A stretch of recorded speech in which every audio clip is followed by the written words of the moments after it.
My name is Eric Worre, and for almost 30 years I've been an entrepreneur, struggling at times, but ultimately succeeding. As a best-selling author, speaker, and business owner, I've spent my entire career helping millions of people around the world to become entrepreneurs. And I believe strongly that there is, in fact, a better way when it comes to how we make a living. The career landscape has changed dramatically, and many are still working in a model that is completely out of date. What worked for previous generations isn't working as well for people today. In this film, we're going to explore 3 important questions. First, what's really going on in our working world today? Second, in this new economy, is it better to become an entrepreneur, or is it safer to work for someone else? And third, if a person decides to become an entrepreneur and start their own business, how can they do it without taking on massive risk? To help in this journey, I've brought together some of the greatest experts and thought leaders in the field of entrepreneurship to share the real facts with you. My intention is to give you new information that will allow you to make choices that are not limited by an old, outdated model. Let's start by understanding what's going on in our working world today.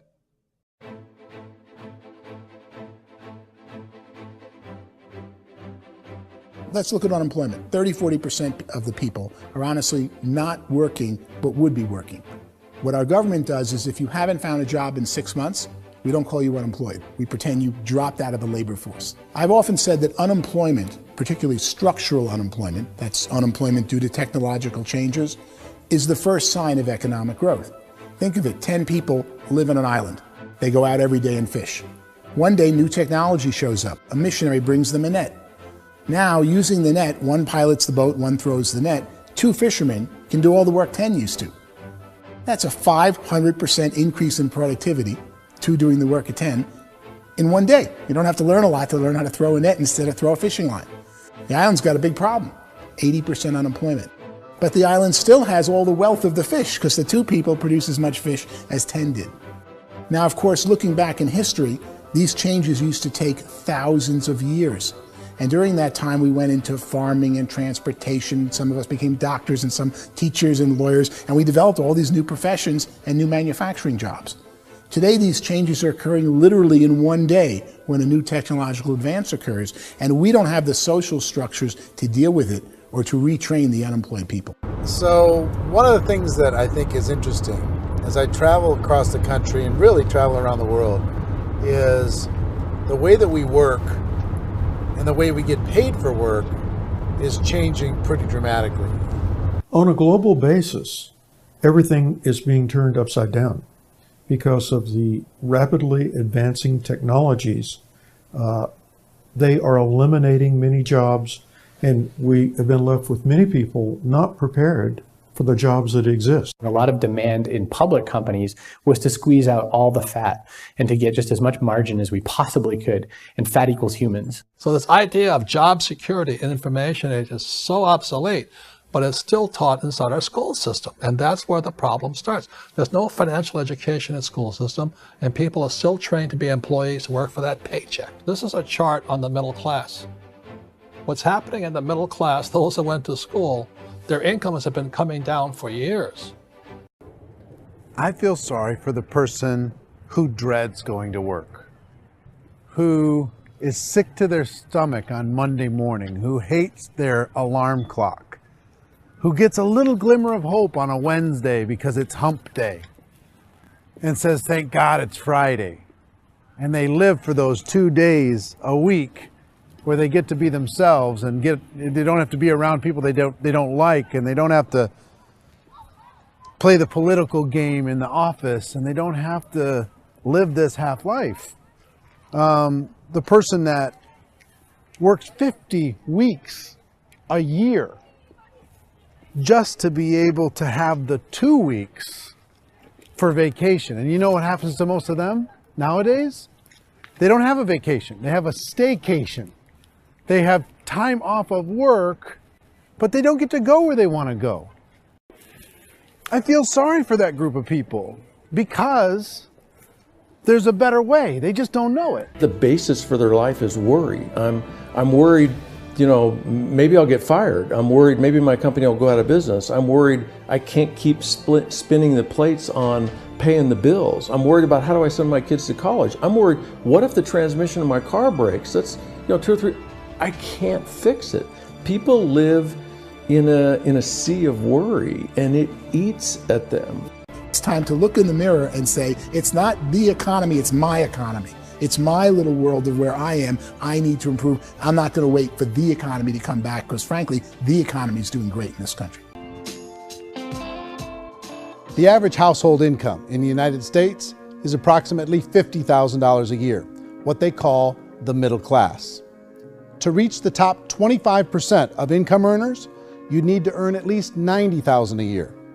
To reach the top 10% would be a household income of $140,000, the top 5%, $190,000, and to be in the top 1%, you'd need a combined household income of at least $380,000 a year. So here's the question. What do you think would give you the best chance to move up and get to the top 10%, the top 5%, the top 1% or beyond? In my opinion, and in the opinion of many, many experts, the answer is to become an entrepreneur, to become your own boss. The spirit of the entrepreneur is to be a risk taker and to be resourceful and unstoppable, and to have a vision of yourself beyond where you are and not willing to settle for life as it is. Think about the great entrepreneurs. They're visionary. They have heart. They're willing to do today what others won't so they can do tomorrow what others can't. Personally, I don't think of the new economy, the old economy. I create my own economy. The entrepreneur's in control. I decide what the economy is going to be like. In the world of entrepreneurship, there are no limits. You can make as much as you want, depending on how much you want to work and how smart you are and how great a team you put together. There's no more lifetime rewarding business than being an entrepreneur. Why in America, where anyone could be anything, would people want to give up their freedom and become effectively a modern-day slave, told shut up and be here every morning at 7:30, leave at 5:30, and do what I tell you? And most people say, I'd love to be my own boss. 70% of Americans would love to be their own boss, according to recent polls. But they don't know how to get there. Because what are you going to do?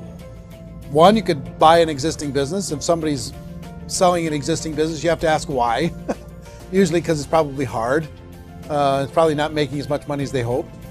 Two, they could buy a franchise. A little less risk, proven system, but it's expensive to be able to do that. Three, they could start something from scratch.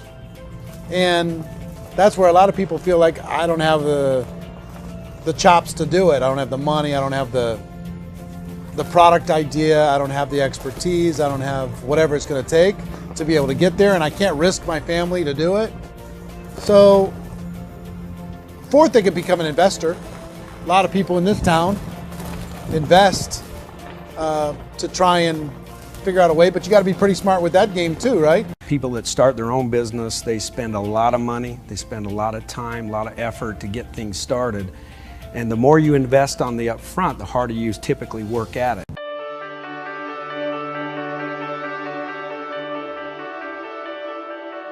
In our search for a better way to make a living, we've come to the conclusion that becoming an entrepreneur is actually safer than being an employee.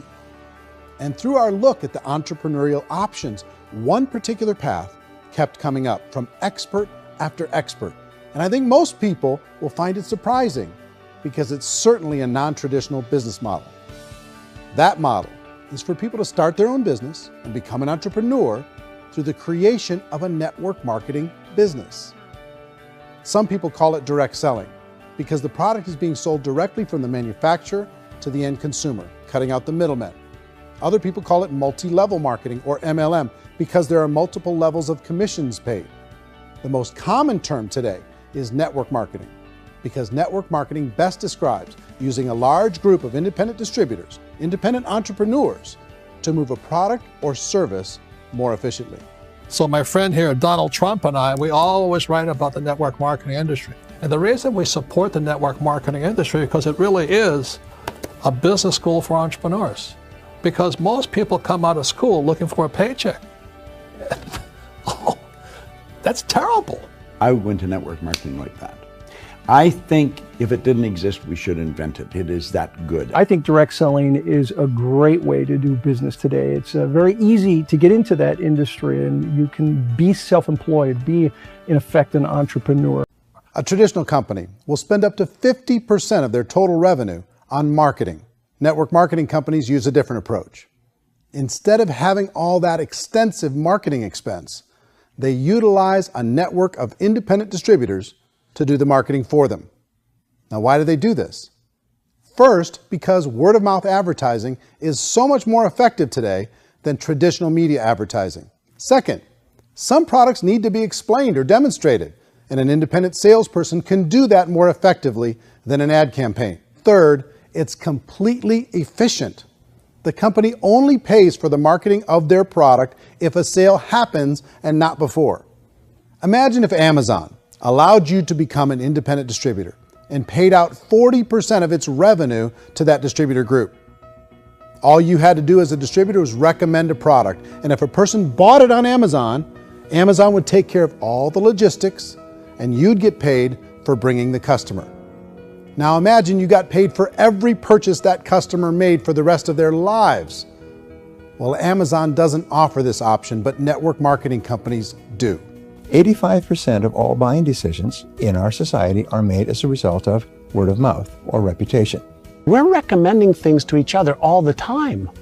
You know, who's your dentist? Who's your doctor? Who's your lawyer? What detergent, are you using? What legal system are you using? What product are you using? We're talking to each other about the things that we love anyway. When you go into a big box retailer, you're lucky if the clerk looks you in the eye, much less gives you any detailed or accurate information about what you're purchasing. So of course, this personal information, this education coming from a friend, a neighbor, a relative, or even a stranger, but one who has experience with the product is extraordinarily valuable. As a matter of fact, network marketing can educate consumers probably better than any other form of marketing. It certainly can do better than advertising, because advertising usually has a certain hype to it, and you can only get limited information. So, network marketing trumps advertising. The keys to network marketing is providing an opportunity for the masses to get involved, providing an opportunity for the average person who doesn't have the resources to start their own business. All of this so far is fairly straightforward, but network marketing offers another benefit, and it's this benefit that makes it so interesting for entrepreneurs. Network marketing allows a distributor to build their own network of other distributors and then compensates them on the sales created by that entire group. Direct selling is, at its base, very simple. It's the sale of a product or service to an individual on a face-to-face, one-on-one basis, just the way we're talking right now. But there's an important element as well, and that's the offering in conjunction with that sale of product, the offering of an opportunity for someone to make something of themselves.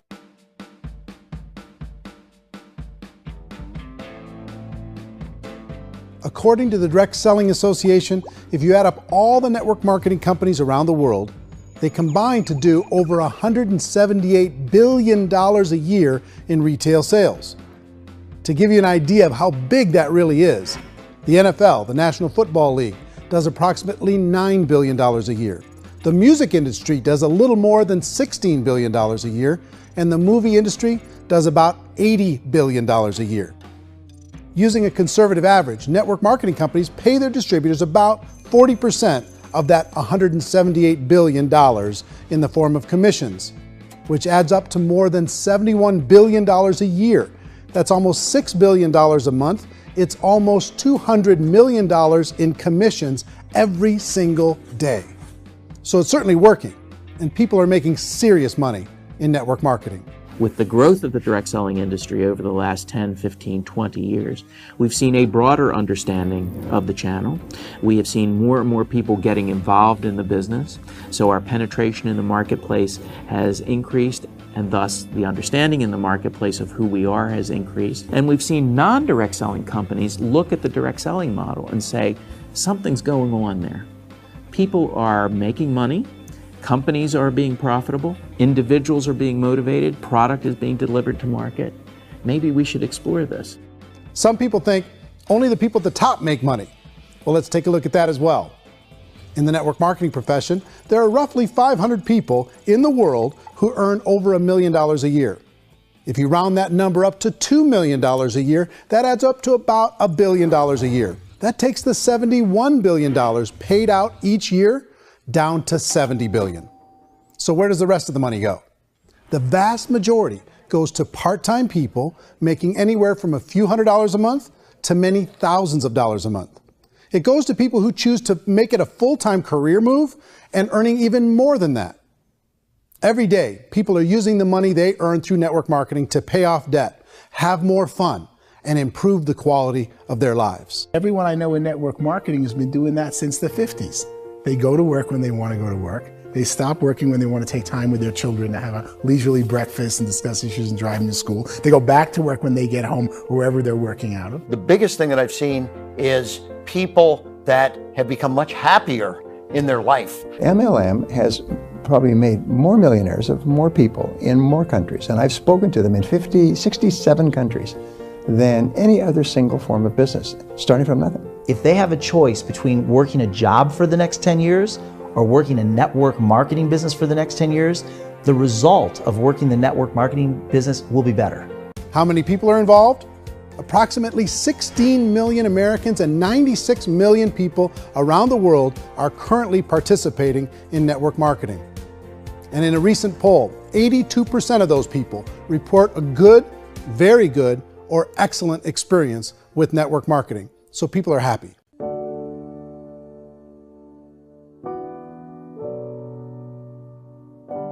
So I've taken a look at the network marketing profession and really tried to understand why so many people are confused as to the validity of this as a business.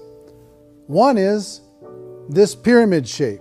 People get really messed up with this pyramid. Oh, it's one of those pyramid things. So I just think there are a lot of haters out there who really don't understand the industry and say, oh, it's a get-rich-quick scheme. It's a pyramid. Well, corporate America is a pyramid scheme. You know what I mean? It goes like this. You have thousands of MBAs, let's say working for Ford or General Motors or Coca-Cola. If all these MBAs are all trying to get to here, that's a pyramid. Only one guy's going to make it. Every 10 years, one's going to make it. Whereas you look at network marketing, it's like this. So you're here, and your job is to develop other CEOs coming up behind you. So it's an inverse pyramid. Doesn't matter what shape the company is or the compensation plan is shaped, whether it's a circle or a pyramid or a triangle or a trapezoid, it doesn't matter. If compensation is coming primarily from recruitment, then you've got a problem. On the other hand, if an operation is basing their compensation to participants on the basis of sales, even when those sales are generated by people you've recruited, well, then you're a perfectly legitimate enterprise. That's the legal test, it's the practical test. People start talking about 99% of people in network marketing don't make any money. Well, we've talked about that over the course of this journey together.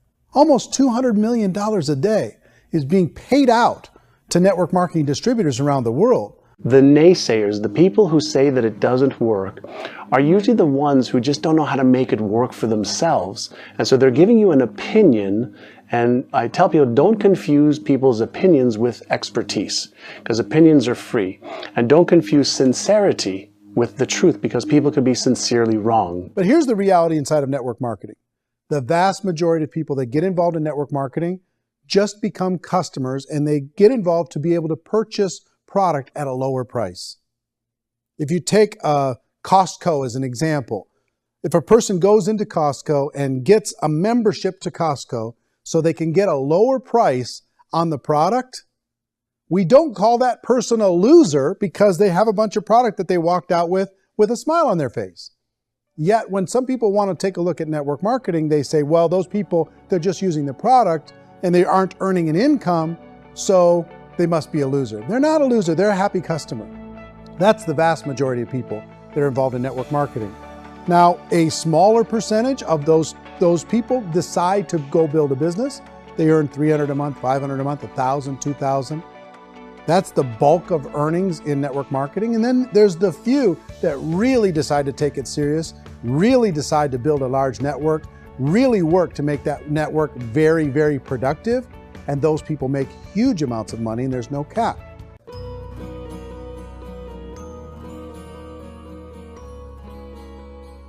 It's light years better for people starting today than it was even 5 years ago. I think it's more widely accepted now, and people understand it is a business. It is being an entrepreneur. It is being a business owner. Our belief system is based upon our evaluation of something.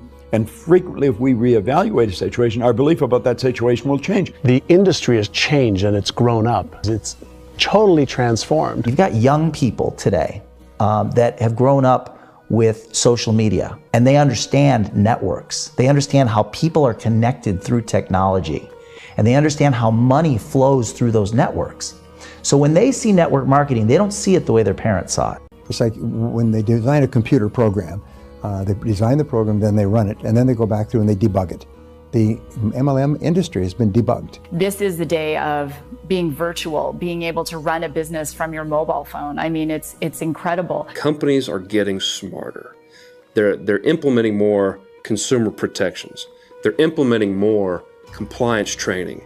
They're doing more with respect to product research. If you do get involved and you make purchases of inventory, even on a voluntary basis, if you decide that this business is not for you, you can leave and have that inventory repurchased by the company. There's no other business that offers that kind of protection on a voluntary, self-regulatory basis.